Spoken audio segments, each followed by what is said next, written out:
Chris, how you doing? I'm doing all right. How are you doing, Jared? I'm doing well. Thank you for returning once again. This is in all the years I've been here, and I'm going on 4 years. This is the first time we've had you 3 times in a single calendar year on the show. Ah, okay. Well, I'm sorry. I'm just happy. I had my arms twisted. Fair enough. Fair enough. There may be some behind-the-scenes machinations getting you here. All right, so Reverse the Verse Live. It's our show where every Fridays where we take questions from the community, we answer them live. No time for equivocation, stuff like that. Fancy PR answers right from the source. We've got Chris Roberts. For anybody who doesn't know who you are and what you do, why don't you tell people who you are and what you do for Star Citizen? Well, I'm the project director for both Star Citizen and Squadron 42, and the CEO of Cloud Imperium Games, which now we have about 500 people spread between our 4.5 studios, or 5. We have a small one in Derby. But have we actually crossed over that line now? Somebody was just asking me that the other day, and I didn't know if we actually crossed over it. Yeah. Cool. Now, I always ask people to describe what they do, and I'm like, I've never asked Chris to actually describe what he does. I was curious what he was going to say. All right, so we're just going to jump right into it because we don't get Chris very often. I know you guys have a lot of questions. We take questions from 3 places. So you got a couple options for submitting your questions. One, you can do so right now in Twitch chat by submitting your question with the word question in capital letters surrounded by brackets. That's going to help our lead community manager, Tyler Wicken, pull it out from all the other conversation. You can also submit questions in Spectrum chat, which is our bespoke communication platform available now on robertspaceindustries.com. Same rules apply. Question, capital letters, brackets, helps them pull it out. Additionally, for folks who couldn't be here and join us live, we did collect questions over the last 24 hours from a thread, and that also had the benefit of letting people vote up some questions. So we're going to start with those questions while our live questions come in. And right off the bat, I want to start, before we move into future and stuff like that, let's just talk about 2.2, because we're pretty close. Well, 3.2. 3.2, what did I say, 2.2? Yeah, 2.2. That was a good patch. No. Okay, so Alpha 3.2. Right off the bat, what were some of the big wins of Alpha 3.2? Well, obviously mining. That's a huge one, and I think that sort of creates a gameplay loop that is what people. I mean, there's a certain amount of you can run missions, you can take cargo and sell it and trade it, but we don't have all the other stuff that we want to do. Mining's another pretty big chunk of that. So I've seen that people are having fun with the first, what we call Tier 0 implementation of mining. There's still a lot more stuff to go, and also you'll be able to mine out in asteroid fields and all the rest of stuff.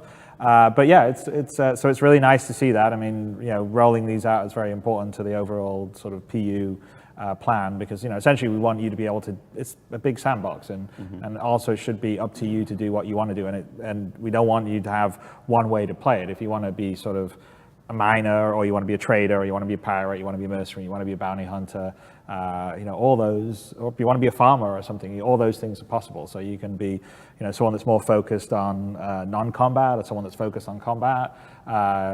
Basically, it should be like the real world. You should have the options to do all the kind of things that you can do in the real world, and it's up to you to decide what you consider fun and what you consider success.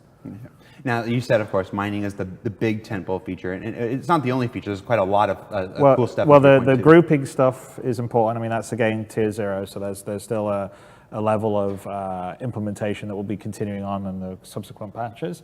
But it's very important. I think everyone voted on it when we had the survey, and it was actually one of the things that when we, got 3.1 out there, we were like, okay, looking at quality of life, we said, there's some things we'd like to improve right now, because we want people to be playing right now and experience. I mean, because in some ways we look at the game as a live product that's happening right now, and yes, it's still got bugs and crashes, and it's still missing a lot of content, obviously, and missing features, but it should be a whole game cycle and everything. Oh, thank you. Get some. A little coffee and a little tea. So I got stuff so I won't get dry throat. But all of those aspects, it's important for us to make the experience of getting in with your friends, and in some ways, some of the funner content that I see is sort of all player driven, right? So like there's that Daymar rally that they were recently doing, and so having tools for people to be able to get their friends in easily, communicate with them, and do it all is really important. And also some of it's foundational for the VoIP / face over IP stuff that's going to come in 3.3. So that's a big that's another big win. And of course, there's the new ships and there's some new weapons and items you can have. Those they're good. And then we've been working on things like, I'm not sure if we've cracked it proper yet, but we've been trying to make the turrets better because they need a lot of help. We were fixing some issues on the IFCS that were just broken from before. I think it's not all done yet. Just some other sort of kind of quality of life stuff and laying some of the groundwork that will be for 3.3, because 3.3 is of what we're doing this year. That's the big one, because that's the one that's bringing a whole bunch of critical tech that will allow us to sort of go beyond where we were. Yeah, we'll get to 3.3 in a bit, but for 3.2 now, we've been in open PTU all week. We've seen the Twitch streams, we've seen the YouTube videos, we've seen improvements like the Dragonfly. I was just watching some this morning about the Dragonfly, so smooth on the ground. If I'm allowed to have an opinion, it's not corporate. I think it looks great. Maybe this is a weird question, but I'm curious. Are you happy with what we're seeing so far? Are you happy with the first iteration of mining? Are you happy with how people are using the Tier 0 implementation of Group? Yes, for what we had the time to do. I mean, so for instance, there's quite a bit more stuff that we want to do, have more variety, some more nuance, and obviously allow you to mine, not just having the prospector.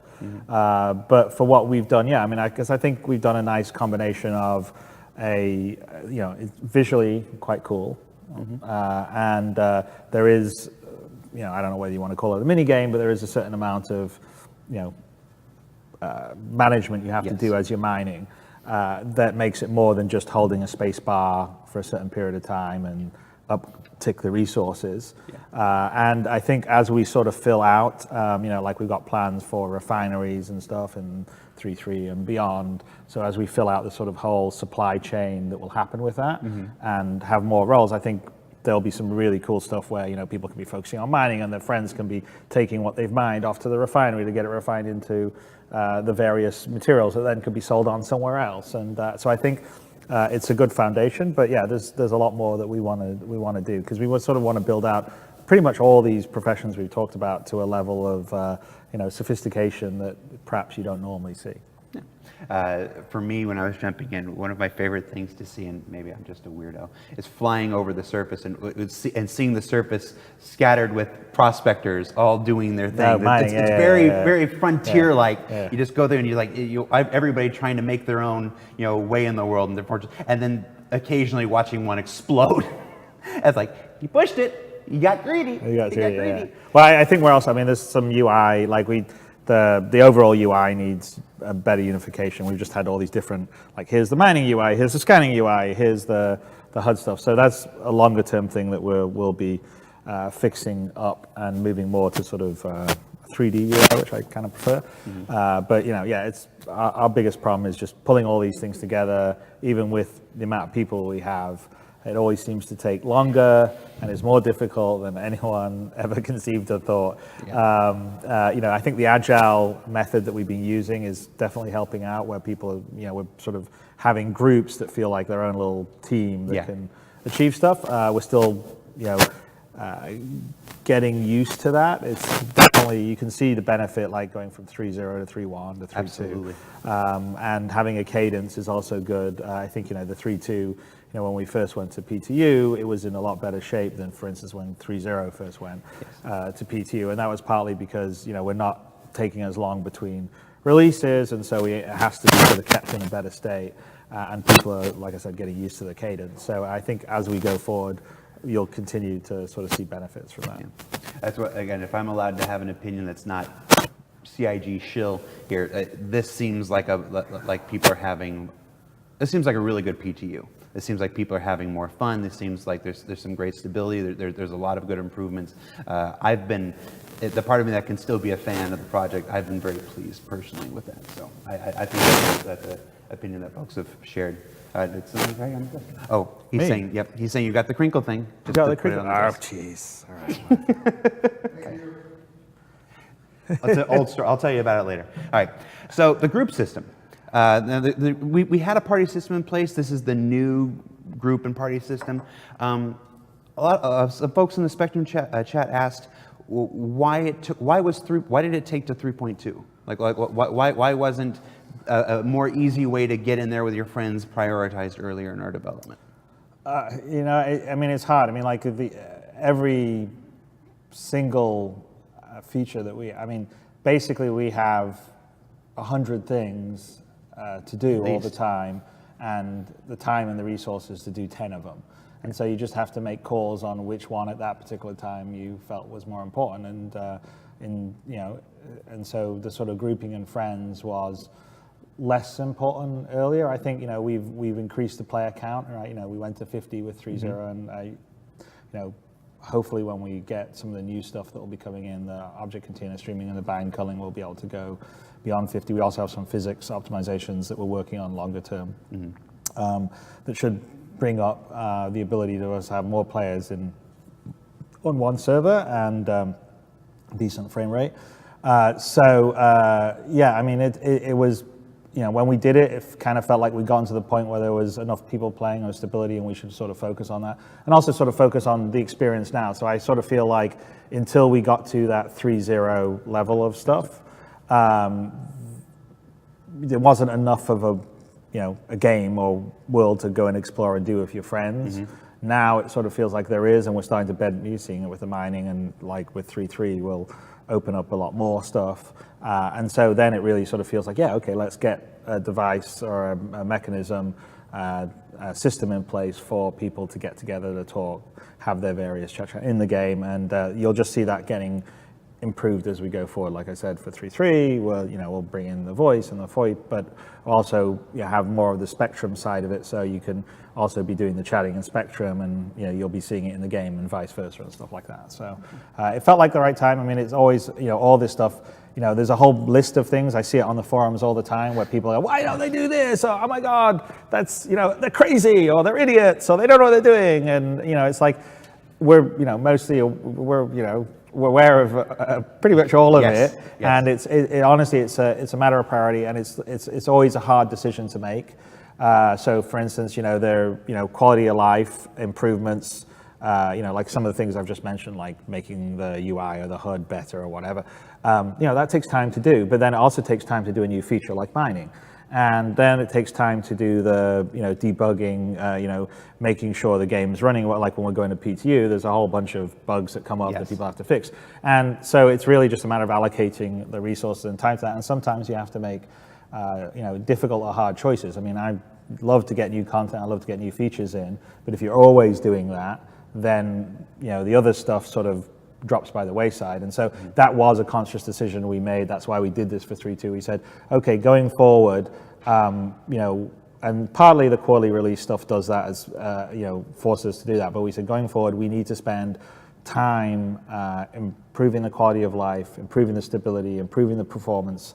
So the experience playing now is fun and, can be something that people are interested in versus always like thinking about what's going to be tomorrow, always about like, oh, well, when it's finished, it'll be all this great stuff. But, right now it's all a bit of a mess because we haven't finished everything. So we made a conscious choice of that. We're still doing that. I mean, it does mean that there are some hard choices. I mean, we have our roadmap, which, we have this whole thing that you have to agree to read with the caveats about how it moves and all the rest of the stuff, specifically because we said we're going to be more date-driven than feature-driven or content-driven. And then the moment we move something from it, like, there's a whole bunch of people going, oh, I can't believe it, they're idiots, they don't know what they're doing, they're incompetent managers or whatever. And, that's just the choice you have to make, because you'll come to these things and someone will say, well, do you want to get rid of these bugs, or do you want to get the performance better, or do you want to have the experience playing it now better, or do you want this feature? Sometimes there'll also be features that'll come along that you go, okay, well, we really need this other feature to make this feature work properly. That one's not going to be ready for this release, so we're going to have to move both of them out. And we said that in our caveats, except every time we move it, it still does. But that's just the nature of the beast. I mean, I actually feel like I would guess that the majority of our community sort of get it. And it's the, I kind of view the modern internet as the sort of tale of two cities, kind of the best of worlds and the worst of worlds at the same time. So the best of worlds allowed us to make this game and have all these people support it and push us forward and do something at a level no one can do. The worst part of it is that, of course, everyone has, they can all say whatever they want to do, and the filter of civility isn't the same as it would be in person, and you tend to focus on the loud people, and the loud people aren't always everybody. No. And it's just the nature of the beast. So you have to know how to filter all those. But we just, ultimately on our side, we say, okay, this is what we want to do. Long term is where we're going. And we'll make some of these choices, some of these decisions. I know some people are going to get upset about, but it's all in service of trying to make this game as good and fun and meet the vision of myself and everyone working on the game, and also the community itself. But it's a journey. It's not something that like tomorrow's magically going to be brilliant. So you just got to learn to sort of put a heat shield on when sometimes you go to the forums. It's a struggle for you, for me, for the whole community team to always kind of filter through that feedback, because even when somebody, not everybody that yells is a bad person. Not everybody, some passion is a good thing. Yeah. Passion is a good thing. There is good information in the yelling and stuff. Well, I think what's really useful is like the stuff I appreciate when I read, because I look through the stuff and I appreciate when people are like constructive. They're like, okay, I have the problem here. Here's what my solutions are, and do that. Mm-hmm. And a lot of ways, I'll respond to that much better than I'll respond to someone shouting over everyone else, telling them, no, this is what everyone thinks, you're wrong, the majority thinks this sucks, it needs to be this way. And, we're an online game, we know our metrics, right? Yeah. So we take a look at it and we know very well when someone's saying, oh yeah, everyone's like this. And we're like, well, that's not actually what the numbers show us. Exactly. So, but it doesn't help you, right? It's much better if you're saying, look, and I've seen quite a few examples, and we've changed some stuff where people have like put forward good arguments, and actually, and sometimes there'll be good arguments that'll be out there, and sometimes people may think, oh, well, they're not listening to me. That's not true. It means that that's actually affected maybe some of the stuff that we're thinking about, but we can't, change it right away because, of course, everything's planned, and all the issues I just talked about, and you can't turn on a dime. Yeah, well, with the resources and what they're working on, because the worst thing that can happen on development is when you keep switching context. So like you're like, do this, no, do this, do this, do this, do this, and then that drives developers crazy because they're like, I just want to finish one thing. So there's a lot of times where people will be making suggestions about stuff that like we'll go, okay, yeah, that's actually something we want to do and we will get to. It just may not happen for 6 months or a year. But that is the nature. But we do value the feedback, and if it's nice and civil and constructive, it's even better.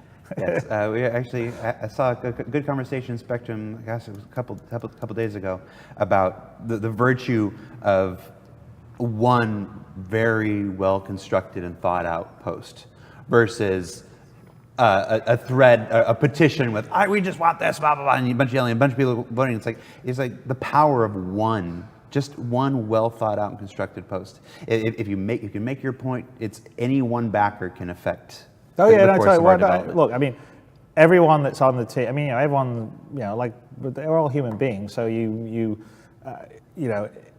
to reach someone, to change someone, or to give them an idea to do something, it's much nicer if you're, instead of calling them an idiot or incompetent, you make suggestions and go from there because they're more receptive to it. It's just a sort of person management 101, and the same applies in forums and internet in general. I know that there's a certain amount of you just can never get away from it. I kind of liken it a little like, sports teams, right? I grew up in England. I'm a big football fan, and hopefully my England will, we'll see what happens in the World Cup, but it doesn't matter after a match. There's always, there'll always be the tactics are wrong. That player was an idiot. He didn't know how to do this. That's just the nature of the beast. People are kind of venting because they have passion, and that's okay.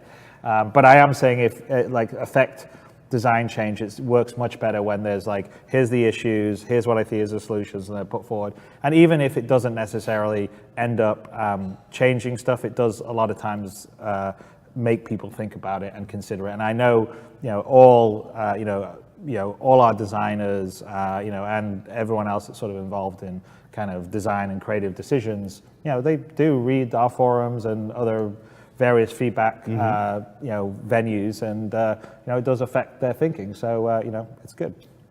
All right, I do want to say, let's put some Fs in chat for our Frankfurt studio after Germany's terrible, no good, very bad day. Yeah, they didn't want to talk about it, Jared. No. The Skype chat went dreadfully quiet for a little while there. It was like I didn't. That's how I knew something was up, because I don't follow it. So I'm just like, wow, Skype chat just got weird, and I eventually found out why. All right, so it's a great conversation, but I know folks. I can see the chat. People like, tell them about the game. All right, so we're gonna get back to some dev questions. We got some questions coming in from the live chat. How do you feel about the quarter releases? Are you still glad that you committed to them? Are you regretting deciding to do them? No. I think the quarterly releases are really good. They're great for discipline and cadence on the production side. Sometimes it's tough because you have to move things out, and that people are going to be upset. I mean, every time bank killings move, there's pitchforks are out, and I'm not playing. Screw this. I'm not playing till 3.3 or 3.4 or wherever they think the next feature is going to come into. No, I think it's good. I think it's and it is actually something consciously that we started last year after sort of taking so long with 3.0, and we just said we don't want to do this again. So we said this is not a short distance race. It's a long distance race. We've got a lot of stuff still to do, and we're building a universe at a level of detail I never thought that we would ever build. In my wildest dreams when we first started this project, things have happened to enable us, including the support we've had for everyone and some of the technological breakthroughs that we've had, and just the general sort of power of PCs that are allowing us to do that. And so I think it's really important to focus on giving gameplay and content regularly to the community to play. And we sort of view Star Citizen that you play right now as a live product. Yes, it's missing loads of stuff, and it's going to get all that stuff, but we need that experience to be good, and there's a discipline that comes with that I think ultimately will make a much better final product. So yeah, I think it's really good. It's good for the teams. It's a cadence they get used to, and the date doesn't move, so they have to make it, and it causes people to be realistic about what they can and can't do, and then we have to make tough decisions if it looks like the team's trajectory isn't going to deliver the feature that we said, and then we'll move it. But I think it works really well for Star Citizen, and also even if we said, okay, this is what we consider is the full final game, it's the kind of cadence we would want afterwards anyway. I mean, I think you don't want to go a year or 2 years between updates like you can say on something like World of Warcraft. I think you want to have these quarterly content and feature updates where the universe, the game is evolving all the time. Absolutely. All right, you mentioned bind culling, so I'm going to hit you with an object container streaming question. You open the door for it. Object container streaming has been pushed back several times now. With Hurston scheduled for Alpha 3.3, does that mean that object container streaming is a must-have for that patch? It is a must-have. So we will not be able to deliver Hurston and the content without object container streaming, because there's no one, unless everybody's got 32 gigs on their machines. We don't have enough physical memory on the smaller memory machines to have all that data there. So it is a must-have. It's something that we've made a massive focus, which means that some other things may move out of 3.3 so we can deliver object container streaming. But for us, we won't be able to deliver because 3.3 is going to have Hurston and Lorville and some truck stop space stations. There's a whole bunch of extra stuff that goes into it. So it's a big content, and 4 moons. So it's a big content expansion for us, and it needs the object container streaming. So we're making a big focus. It's the biggest priority on the tech side. It has our top people on it, so to speak. Top men. But no, it does. I mean, it is our most senior of the engine folks. This is what we're focusing on. So there's quite a lot of stuff that's still out there to be done, but we're making very good progress. But the nice thing about that is that once it's all working, hopefully that kind of stall when new ships load in won't be there, because it'll all be asynchronous happening in the background. And that's actually the biggest issue with the streaming, is we have to make all the code thread safe, because we have to asynchronously load everything in the background, and then just turn it on when it's there. And so that means that there's years and years and years of code that wasn't written to be on other threads that need to be converted across. So we're essentially, it's as big of a endeavor, which we've been working on for quite a while, since last year, as moving to 64-bit. We have to change vast amounts of game systems to work in the new sort of component thread safe manner that the old CryEngine stuff didn't used to. We had an immediate follow-up on that, on the object container streaming. It says, if we have 32 gigabytes of memory, will that improve things more on top of object container streaming? I'd have to go and, I mean, we discussed basically it's like a scratch disk. So as you load things in, if you have more memory, it may not discard them as quickly. And then, of course, you just reactivate it. So that would be usually the benefit. I don't know if that's going to be in the tier 0 object container implementation, but that is what we've talked on a longer term. So if you have more memory, it basically keeps things around longer, rather, because what happens with object container streaming, it can only keep so much in a container, or think of it as a box, and you put this stuff in, and then, oh, it's too full, I have to get this other stuff out. Well, I'm not close to this other stuff, so I'll get rid of it. So basically, if you had more memory, you just have a bigger sort of memory allocation for that. Gotcha. I'm wondering if I've given Ricky a heart attack by saying object container streaming is a must-have for 3.3. If Ricky's no, Ricky's fully aware of it's a must-have. Everyone is aware that it's because we won't. I mean, we can deliver some of the 3.3 stuff, but we won't be able to deliver the expanded content because there just won't be enough memory. That's one of the reasons why we don't already have some more Moons or Hurston and stuff, because we just don't want to. We're already tight on the memory, so we can't just preload everything and just have it sit there. And that's not to bury the lead, but it's not just Hurston, as you mentioned. It's 4 additional Moons with Hurston. And a whole bunch of truck stops. So and some refineries. It's a lot. It's massive. It's a much bigger content drop than 3.0 was. Gotcha. Well, that sounds like... So that does mean that some of it may not all make it in there because it's so big, but... it's a massive step. It is our biggest drop for the year. Gotcha. And that is, and of course, everybody knows that we update our roadmap on Fridays, and that's the place where you'll see stuff. And we'll talk a little bit more about ATV in a bit, and about how it's project update format and stuff. So we'll be communicating those changes. I think we do a pretty good job now, but I think we can do even better with that stuff, and we plan to going forward as far as the changes and why some of those things happen on the roadmap. Because 3.3, because it's so big, I think it's going to require, when we talk about priorities, when we talk about decisions that have to be made, and some of the tough decisions, I think that's there's probably a couple of those in the future. Definitely. Well, because basically if we're ensuring the object container streaming, that may mean some engineering resources that would have been doing something else may not have time to do that. And that's that's an example of, you always have to you make hard resource decisions. And you have to say, okay, what's my priority? And so that sometimes will mean, okay, sorry, we won't be able to deliver this when we thought we would, because we need to make sure this happens. Yeah. And of course, if that happens and those decisions are made, of course, our ATV and the roadmap will communicate those. Nothing to say about right now. Those decisions haven't been made. It's prudence. All right. When we started talking about object container streaming, chat exploded with one unified question. Does object container streaming mean that we can get capital ships like the Idris in the PU? Well, I mean, the capital ships in the PU is possible. Object container streaming makes it easier.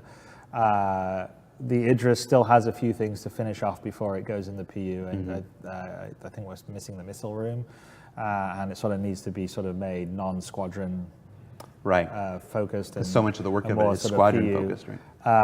So that is on our roadmap, but we're not planning on doing that for 3.3 or 3.4. So, sorry guys, but I do want to get the bigger ships in there.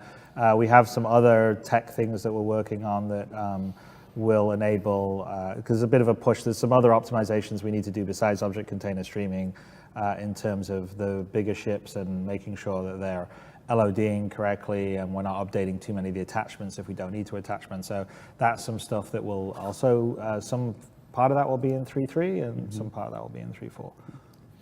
Now this question's a bit out in front. I'm going to ask it because you're here and because it not only shows up in this thread, but it's actually shown up in our Calling All Devs threads for a while. And I'm curious what your answer to it is, and you can hate me afterwards if you want. From the point when the Stanton system is finally fleshed out, let's just go into the future. We've got the 4 mega Earths. We've got all the moons and whatnot. How do you envision the production of our solar systems, our planetary systems from that point on? I mean, it does. Once we've done Stanton, is a lot of the groundwork done, and it'll be faster to make systems after that? So yes, that's part of the plan. One of the big pushes we have, because obviously, yeah, if you look how long it's taking us to do Stanton, and you figure out how many star systems we have, you know, I want to be alive by the time we get them done, and I think most of our other backers do too.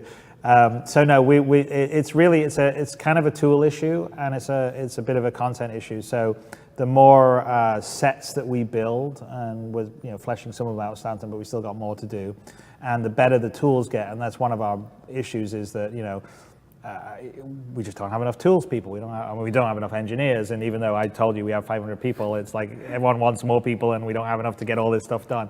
But we're making a sort of long-term focus and investment, not just on the tech that enables this, but also then the creation and the tools.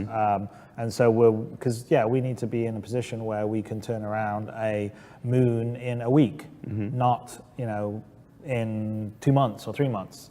And the same on planets. So in terms of so longer term, we will be looking, we are looking at tools that would be much more like say in kind of city building or RTS building kind of stuff, where you can sort of paint and do stuff very quickly and build prototypes. And then once we have a whole set of biomes, so like for instance the 4 moons that we're doing around Hurston, utilize some of the biomes that we've done for our current 3 moons, right?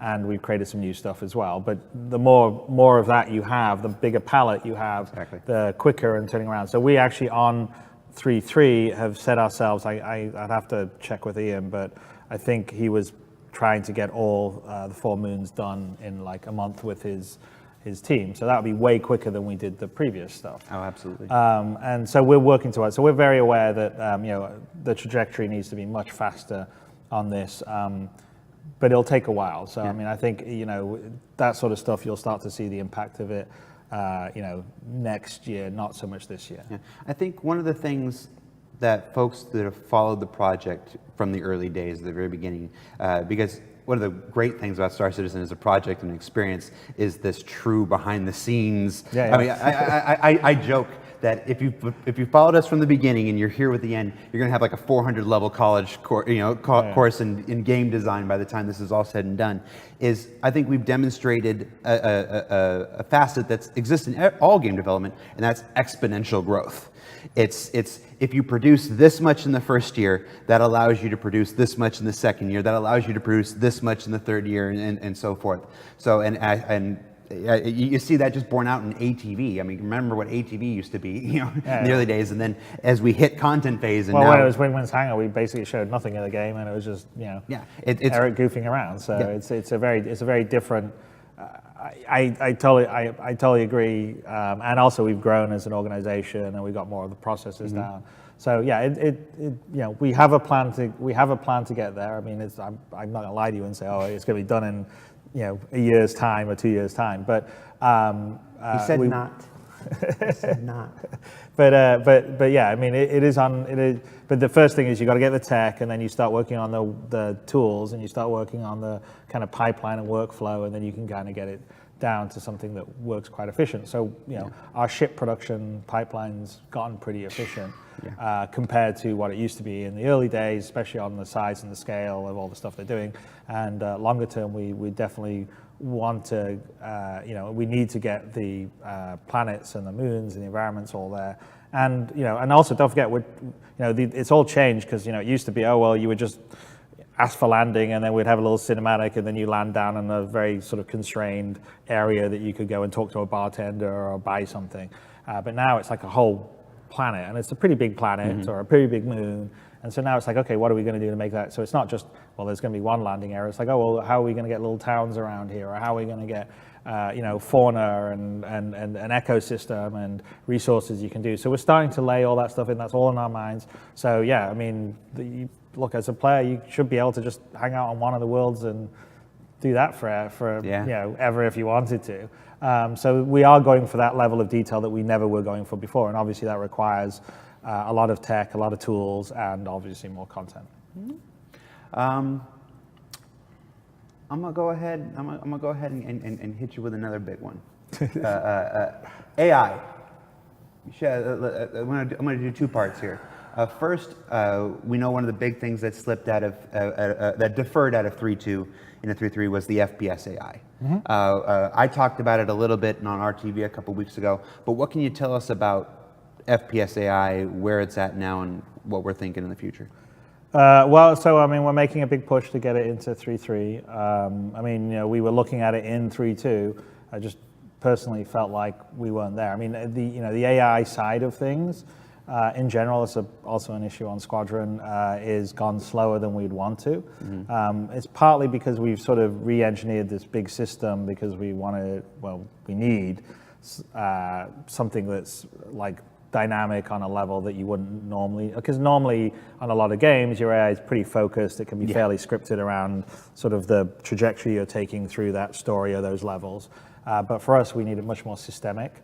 We've got this dual kind of master of, we got the PU, which really needs to be systemic and has all these different things, and then we got Squadron, which we want an incredible sort of like a level of like detail in what they're doing, both combat and the sort of social passive side, so they really feel like alive and characters, and you're with this crew, really feeling them as sort of real characters and people. And so there's a complexity that comes with that, but getting it all trickling down to the final functioning in with, fluid transitions and animations and all that sort of stuff has taken longer. And and also, even though we have a lot of people, it doesn't mean that we have 100 AI programmers. We have 3 AI engineers. We'd like to have more. So if there's any great AI engineers out there, we're actually looking at taking PlatinumPremiumGames.com/jobs. We're looking at taking our gameplay guys and saying, your gameplay you're working on is AI, and there's a certain amount of, you got to get the system and the infrastructure in place to get it done. So that's just sort of been moving a little slower than we wanted. Both for the ship stuff is starting to. I think we may have fixed some of the stuff in the. There was some broken recently in the PTU, but I know I've seen it on an internal build that we've fixed them, be more challenging anyway. But that's a longer term thing as well. It felt like the experience. We didn't want to put in the experience that was a bit too rough around the edges. So we want to spend a bit more time to make it a bit more fluid and a bit more polished. I mean, ultimately, like everything on Star Citizen or Squadron, I want that to be as good as any. You look at The Last of Us 2, and you go, wow, they did an awesome job on their animation and the fluidity of it, and it's like that's the kind of stuff we look at and say, yes, we need to be doing that in our game, and we will. So, but it's just taken a bit longer than we thought. We've put together a pretty focused strike team to make sure that we get it for 3.3, because it's also quite critical for the stuff that we need in Squadron. So I am optimistic about not having it be in 3.3 versus that. But Fair enough. All right, the second part of that, FPS AI to ship AI, to shipboard companion AI. Lots of questions in the live chat and in the thread, and again in our weekly Calling All Devs question thread. And if you wondered why I've been waiting on some of these, because why call somebody when I can do it? Being able to have our companion AIs, being able to put an AI in the turret, being able to have an AI co-pilot, being able to put an AI on an engineering station. Oh no, so that's super important to us. It's fundamentally part of what Squadron has, because it's just you and everyone's AI and their crew members. That's dependent on us getting the Squadron stuff to the point that we're happy, and then we sort of bring it across to the PU, which is kind of the same thing that happens to FPS happy multi, because it's another level, right? It's not, you have the multiplayer aspect where you have to make sure it's synced over all the clients and the server that you don't need to worry about on the single player. But yeah, no, that isn't, I mean, we have design, we have, we're starting to build a structure for that. I couldn't tell you where you're going to get your first AI companion on the roadmap. I would suspect next year you're going to see that. Won't be this year, but that is definitely, it's important because we need to, just on the PU, fill out that world. I mean, yes. I've talked about this 90-10 sort of ratio where, you want to have about 90% of the world be NPCs, AI, and about 10% be players, and that sort of allows you as a player, if you want to play single, solo, even with your groups, but you want to be PvE or whatever, you don't have to. It's not all about finding another group of players to fight against or do things with. You can interact with the world at large, which is whether it's NPCs hanging around Lorville or flying on a ship and you're a pirate and you decide to liberate some goods for them, or some AI pirates are trying to do the same for you. Because I mean, ultimately, as a game, there is a certain amount of wish fulfillment that comes in the game, where there's like no one wants to be the shittest pilot in the world or the shittest dogfighter, and so therefore, some of us don't have a choice, Chris. Well, I know, but when it's a player versus player, there will always be one player that's a loser and one player that's a winner. Mm-hmm. When it's player versus an AI, then there's a lot more chance for the player always to be a winner. And so one thing that AI does is sort of provide, I get my ass kicked by other players, but I can go whip up some AI AI pirates myself and feel kind of good about it. And so that is quite important to fleshing out the world and having also crew that would flesh out some of the bigger ships for you, especially if you don't have a whole bunch of friends to play with or they are not available at that particular time. So it is important, but it's sort of dependent on some of the Squadron stuff we're doing, which, so I would say, it would be roadmap-wise more, it won't be this year, so it'll be next year at the earliest.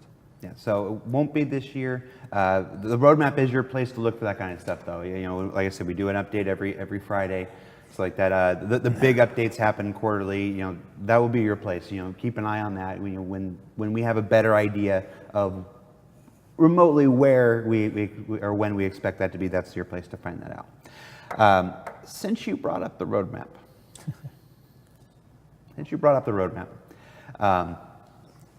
and there are two things I can ask you here. That one's about the Carrack, and I'm not going to do that. The other one I'm going to ask you about is, where is the Squadron 42 roadmap? Okay, so we're working on it. Production at the moment does not feel comfortable sharing what we have. I'm not going to surprise anyone and say Squadron 42 isn't this year. But we still have some aspects to work out. I mean, the biggest issue we have with the Squadron roadmap, besides the fact that we've got to figure out some ways not to sort of give things away. How to do it without spoilers, that's a challenge. But that's solvable. The biggest issue is, when we have the quarterly roadmap on Star Citizen, from the beginning, we're like, okay, well, if this feature doesn't make this, then it'll go to the next quarter. And it's sort of this revolving thing. So it's not quite the same as, bam, here's the final schedule and roadmap for it. And with the release at the end. With the release at the end. And so, on the production side, without feeling like every single thing's buttoned down, I mean, trust me, I'm on their case too. They're very reluctant to release something that may change because they feel like they're going to get totally pilloried for it. And I know I've been criticized for promising stuff. So essentially, it is something that we're a work in progress. We've also had to adapt to the new Agile process, which is very different than the old kind of waterfall scheduling process. And we're using a new thing called Portfolio, which is part of the Jira thing, which is sort of a long-term planning and scheduling thing. And we're trying to roll that out for Squadron and the live stuff, which helps give you sort of the longer-term visibility. Because the agile development process is quite good for shorter-term iterative stuff, like we do these quarterly releases. It works very well for that. But if you're doing a longer-term thing that has a whole bunch more independencies and features, and there's a vast amount. I mean, the Squadron as a game is insanely big and ambitious and has a level of fidelity and content that probably if we started a while ago, I would have said maybe we shouldn't have done this much, but it's what we've kind of committed to, and so that's really the reason. It's not necessarily that we don't want to, like, oh, we got it, but we're not going to share it with you. It's more just that, from a confidence standpoint, no one wants to put something out there that they feel like will change again and they'll get criticized, because everyone gets sensitive. I mean, all our production people get very sensitive when they read all the things about how we can't manage our way out of a wet paper bag and all the rest of the stuff. Even though they've worked at, whatever, Blizzard or Rockstar or Activision or EA or whatever, which we have, everyone's worked on whatever big project you've played. We've got people here that have worked on all those at pretty senior levels. But it's just, it's the nature of the beast. I mean, I think if anyone's brewed it, I thought it was quite interesting in the E3, the Cyberpunk 2077, they sort of came out of hiding after all these years, and everyone was really excited, and the journalists got to see it behind the scenes, were excited by what they saw. But that thing has been around for, as long or longer than us, and it sort of went dark. And the head of the CD Projekt Red was talking about how they,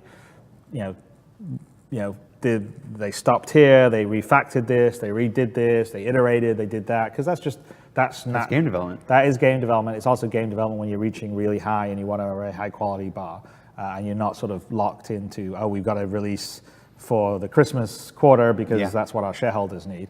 And it is part of the process to make something really good. And you can see it in Red Dead Redemption 2, which is like it was going to come out, now it's going to be later because they need a bit more time. Rockstar does this a lot. Blizzard does it a lot. We want to make a great game, so it takes time, and that is kind of one of the reasons why we haven't shared the roadmap yet, because there's some aspects we're very confident in, and some aspects are still up in the air. They need a little better breakdown and planning on some of the longer term stuff. Because again, like I said, the agile process is very good for the short term planning, but when you're asking someone to sort of plan something that's 6 months out, that becomes more difficult, and then people tend to be like, well, I don't know what my tasks are, and then if you plan it properly, you're literally taking your whole team and they're doing a proper breakdown, and they're doing that for days versus creating things or fixing bugs. So then you have this other issue where, do you take some of your team away from what they're delivering right now to do the planning to get you a proper thing for later on, or do they fix that bug so we can get 3.2 out there? So it never happens as quickly as you want. So it is in process. When there is something that production feels comfortable with, Aaron feels comfortable with, then we will share it. I'm over being blamed for being optimistic and over promising, and people feeling like I lied to them, because that's totally not my intention. I am an optimist by nature. You can't be a game designer, try to do things at this level without being totally optimistic, because otherwise you just wouldn't start the journey. And I would say that most creators tend to be optimists. You generally won't find a pessimist that's a creative type, because you have to be kind of optimistic to do that. So I'm not the best person estimating my time or other people's time, because I always feel like I could do it quicker than it ultimately would be. So there you go. So I absolve myself of that, and then let the other people who are maybe a bit more realistic or pessimistic do that. I adore you sometimes. That's the Chris that I came to work for almost 4 years ago. That's why I came here. All right. We've hit all the big points. I want to talk about one last thing before we let you go, because we're almost out of time. Okay. We're actually going to go a couple minutes over, because we actually are out of time. ATV this week. I'm sure folks noticed that ATV was only about 11 minutes long. It was hosting, and then just a project update, status update on Squadron 42, and then we were out. Is that indicative of a continued trend for ATV? Are we shaking things up? I already know the answer. I feel like I'm asking a question. I already know the answer. What can you tell us about ATV going forward? What's going on here?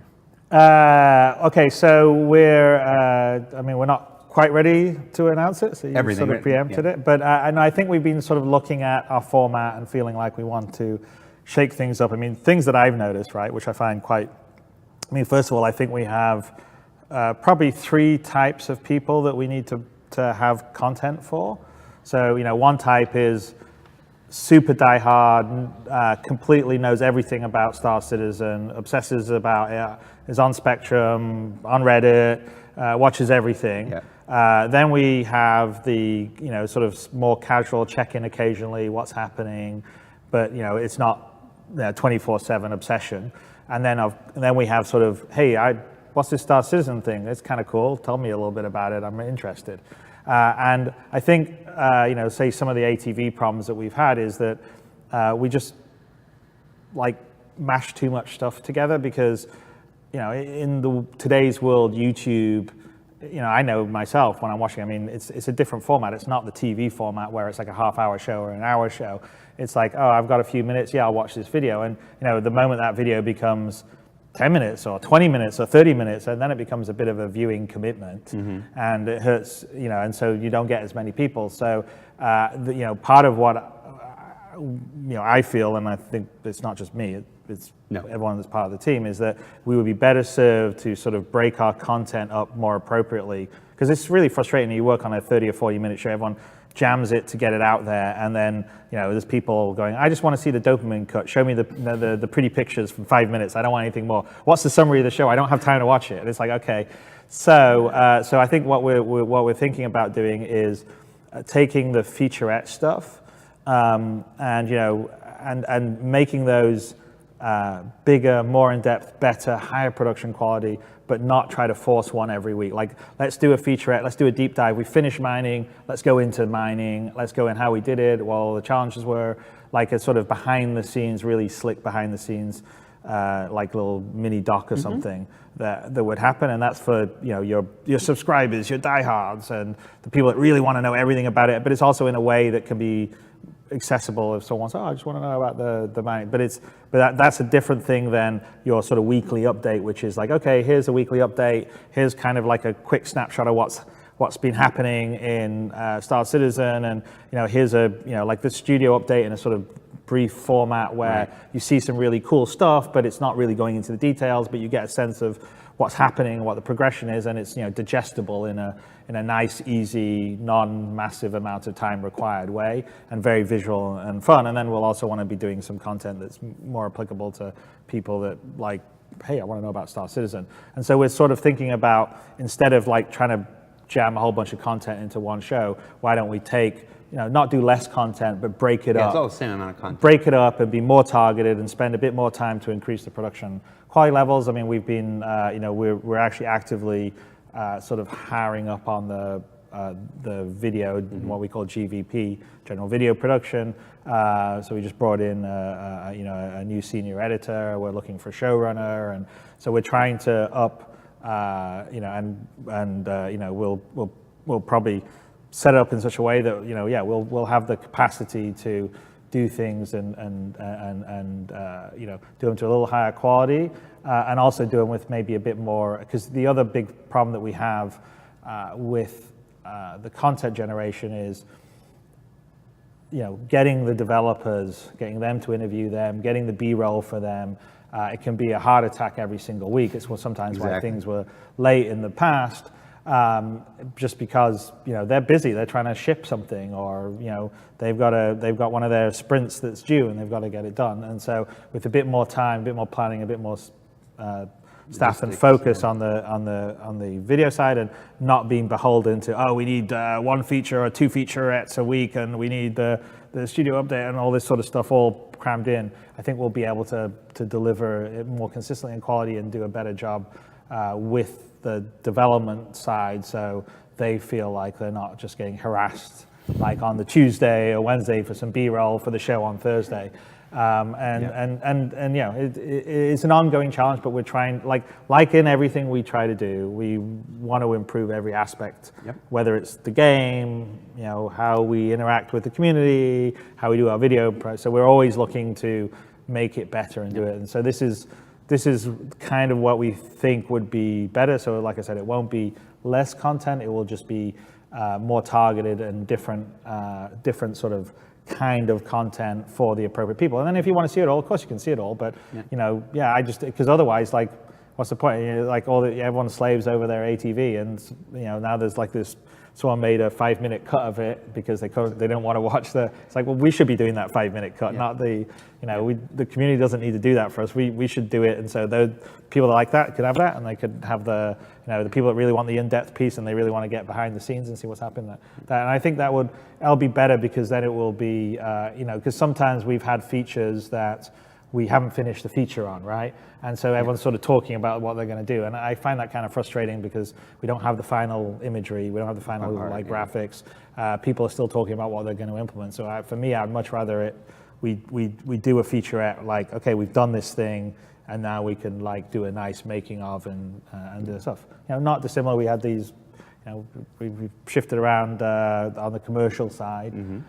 So you know, we've sort of, with the quarterly cycle, and we've staffed up on, you know, the video production. So instead of having to grab cinematic artists or other people to try to capture gameplay or do some of the stuff, we've actually hired some, you know, I think some from our fan community. We brought some community video makers. Bring them in to help us make some of this stuff that we can you know, create, say, some of the, like the, you know, the Warlock commercial that we just had, or the Eclipse one. So, but anyway, yeah, no. So we're trying to improve on all these, and like everything, you know, we just may be a bit slower than you all guys want us to be about it. Now, we're not announcing any specific plans right now, which is what Chris mentioned. We're not saying that this is going to be on this day and this. We're still working that stuff out. We're going to take the next couple weeks, the next couple months to experiment with a couple things. You might see certain things on this day or certain things on this day. But the idea here is to basically make our content into smaller, easier to digest, easier to share with your friends. Yes. Less of a continuous bombardment. I mean, you remember the days we used to do a YouTube video every day of the week, Monday through Friday, like every single day there's a new thing, and it starts to become kind of, we never want Star Citizen to be a chore. So we're looking at.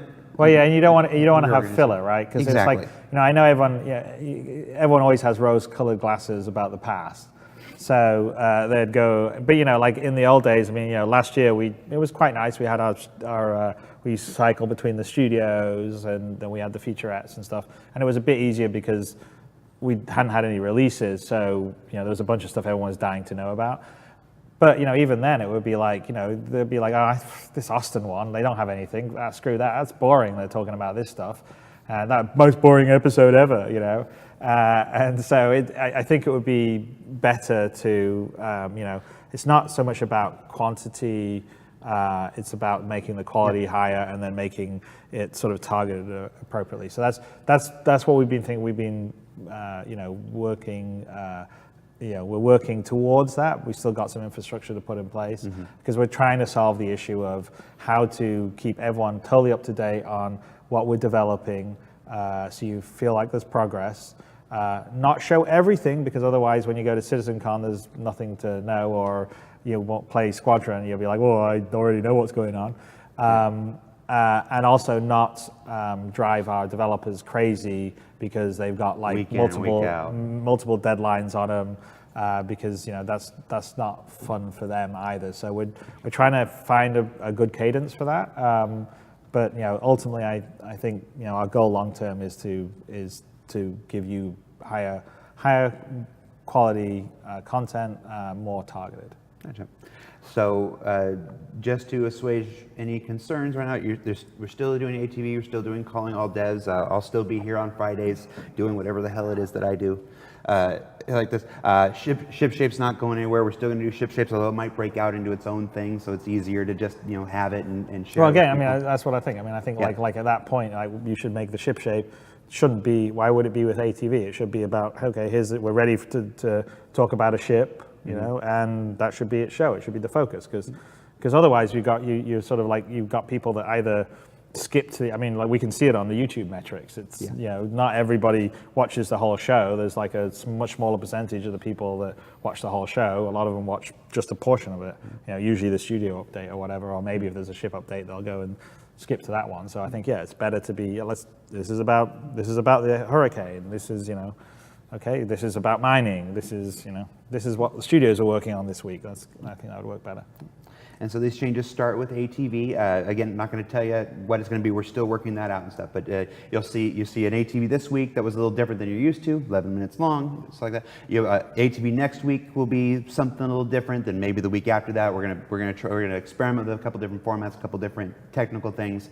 You're actually going to see the development of our video content, much in the same way that you see the development of our game content. So look forward to that.